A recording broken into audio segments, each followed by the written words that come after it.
This name actually, Nandini, was something that we discovered during the journey of the book writing. Yeah, once we didn't have a name before we started. As we started writing the book and talking to my co-author Ritu, and lots of discussions that I kept talking to her, and finally she said, "Mr. Nagesh, you're using the word serve so many times. Okay, so why don't we keep the name serve?" So I said, "What? How many times?" She said, "In your childhood, your dream was to serve the country by joining the army. And for whatever reason, because of family, you did not join the army. Then in your teenager, you were a badminton champion and you were known for your service. Okay. Then she said that every time when you looked at in your journey of business, you looked at serving the customer and ensuring that your employees are happy. And you actually made your designation as customer care associate. Right. And then she said you stepped out of your role of a managing director, non-executive at the age of 58 to start a charitable trust trade, and that you want to serve the community. So she said, in every part of your life history, I've seen that there is service. Why don't we keep the name serve?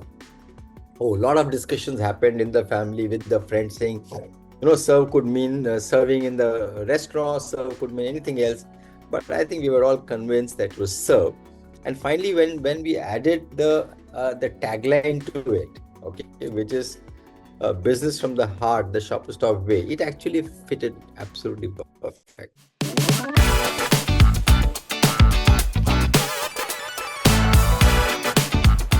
And the incident was basically because two of my best associates in early 90s stepped out because they said that their father-in-law is not happy marrying the daughter to a sales boy. Okay, that time we used to call them a sales boy, sales guy, sales girls. Yeah. And the only reason was the designation was not right. Mm-hmm. He left a cushy, good service job in an air-conditioned place to go and work outside, selling some things door to door. The only difference was he was being called sales executive. Okay, although his salary was also not the same.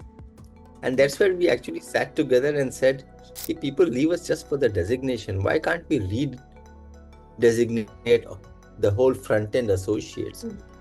And on deliberation, the only word, Nandini, which came to all of us was this word care. So we said it is care and we are serving the customer. So if it is care and customer, then why not call the...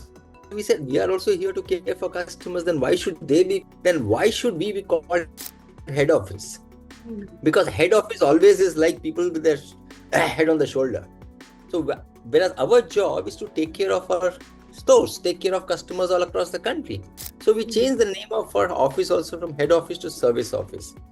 Now this has remained for the last 25-30 years, and it is continued. It's become a unique designation. There's no other company in the world which has this designation. For whatever crazy reason, I also got it registered as an IPR. It also made a difference because wherever I would go with my card, and three of us will give the card, my card will get picked up first. Because it was black and white, and they will say, what is this customer care associate? You're supposed to be the CEO, managing director. It worked for us.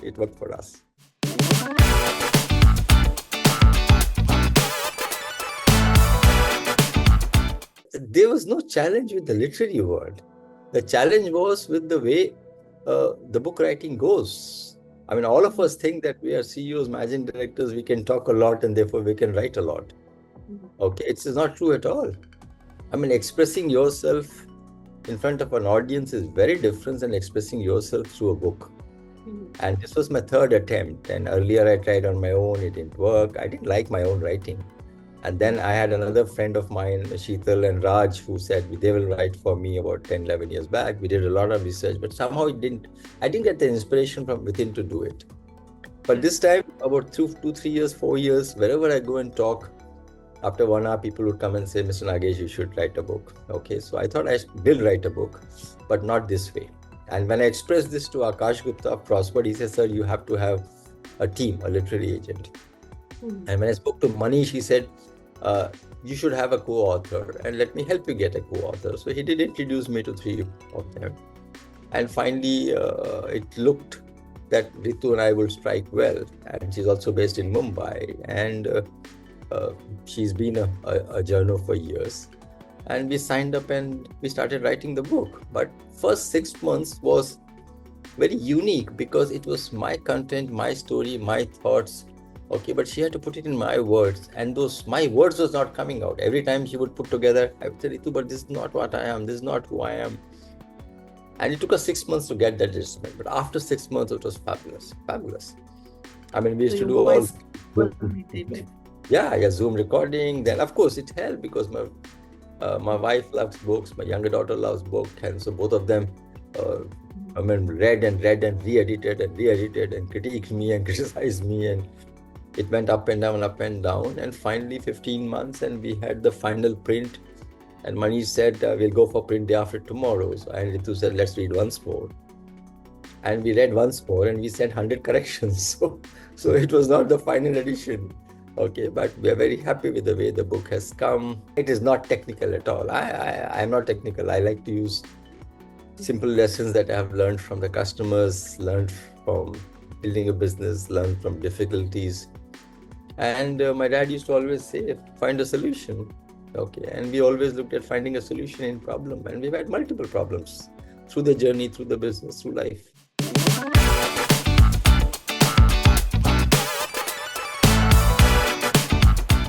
The two words that I use, Nandini, is ignorance and inquisitiveness. Right. Yeah.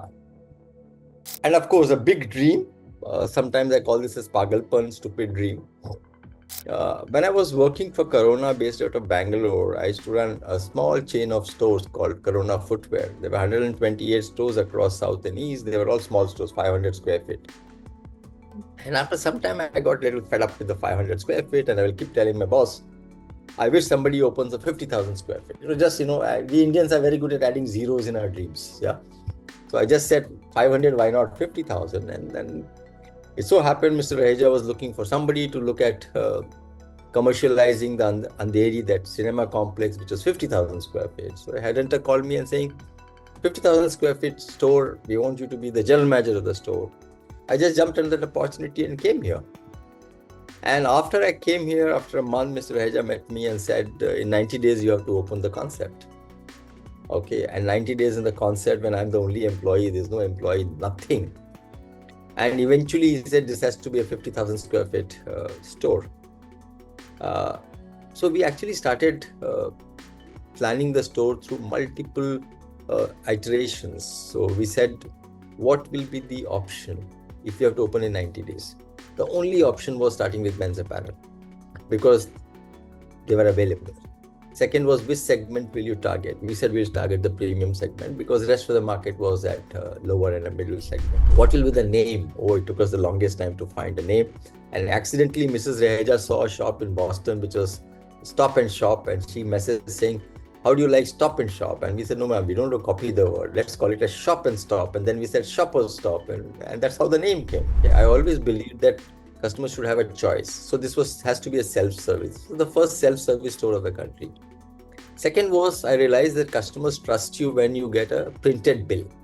Okay, and a handwritten bill, and it's very unique. I mean, even if you see in your house, okay, if you get a handwritten bill, you will actually do the total tally.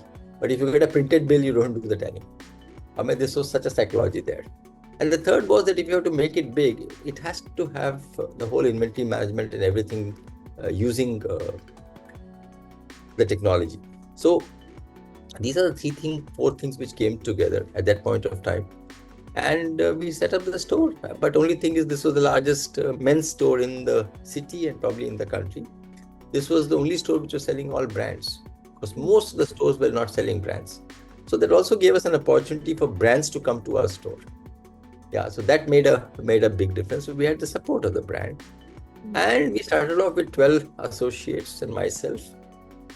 And within a year, we were doing much ahead of what we thought we wanted to do. We opened the women's section. When we opened the women's section, we actually changed the whole color and look of the campaign. It became black and white. Well, the story is that it was a colored campaign. It came to me through a fax in the night. And when I saw the campaign, I loved it. It was very affordable. And then I realized the color campaign was sent in a black and white fax of mine. And therefore I loved it, and it fitted the budget. Color campaign that time was 50 lakhs and my budget was 17 lakhs, and this fitted in 17 lakhs. So it was no genius working, it just was accidental, but it worked beautifully. So whatever we did was original. In the process of creating original, you always fault. So they were faults. They were fault lines. But since none of us came from either big retail or fashion or apparel, we had no baggage.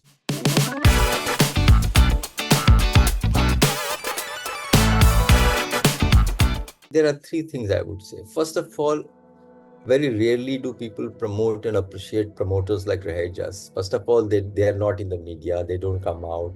Okay, so nobody talks much about them. But I must tell you that as an employee, as a professional, I mean, the opportunity I got, probably nobody's got in the world. You know, for an employee, professional to be the first employee of the company and run a business as if it is own. Yeah, I think that kind of a freedom which they gave me is amazing. So I would say hats off to them. The second is, we have been ambitious and aspirational, but we have remained within our daira of our abilities, capabilities, and money.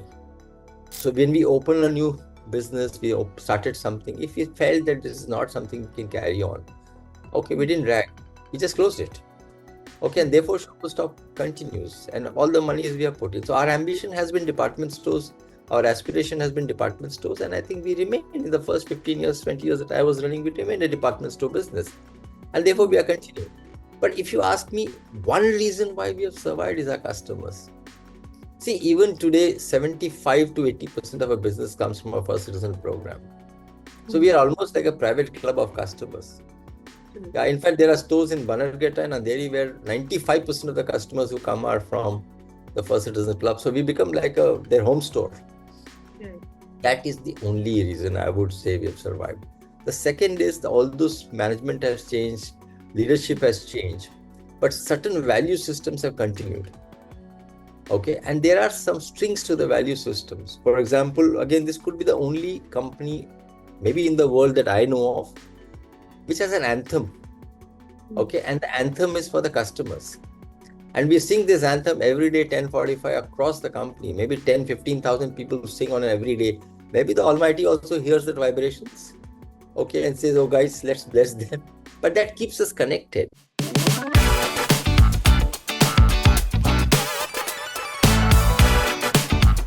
We have to realize that this generation of customers, I would say between the millennials and the Gen Z, are very fast adopters to what is being offered. Okay, and they are willing to shift and change habits.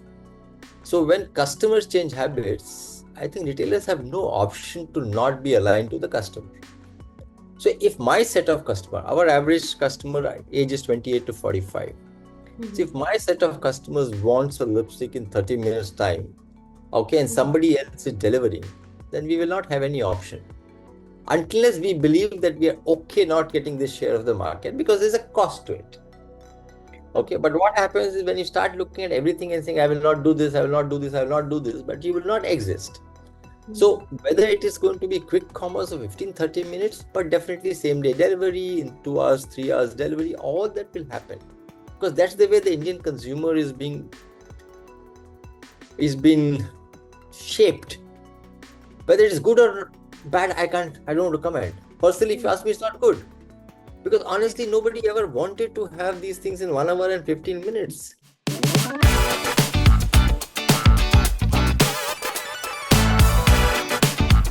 Honestly, I've never said this, but let me share this. This whole thing started with the guilt.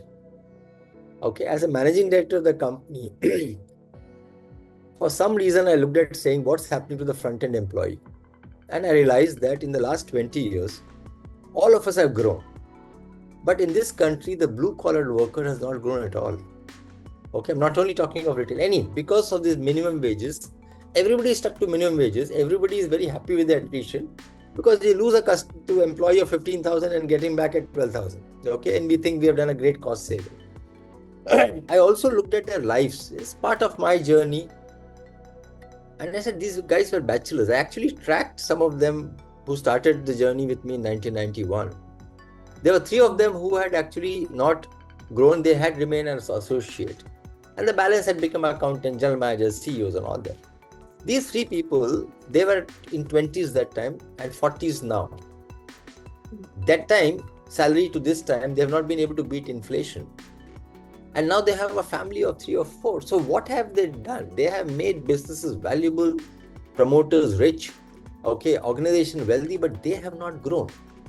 So my thinking was, can I do something as part of my journey to really make a little change in the way people look at them? And also I was influenced by my father, where I took this call of saying 25 years of learning, 25 years of earning, and 25 years of returning.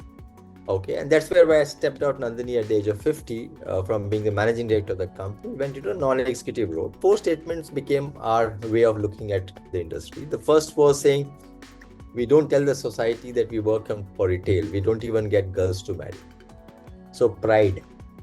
Second was to say, पढ़े लिखे नहीं इसलिए इज्जत नहीं है, respect. The third one was when Kirana said that we work for the societies and we are not included. And this statement proved very well during COVID. Nandini, we were one of the very few countries in the world where we had one Kirana to every 150 population. And none of us faced any problem during COVID. Har ghar ka kitchen chala. Okay, and that shows what our infrastructure in terms of retail is.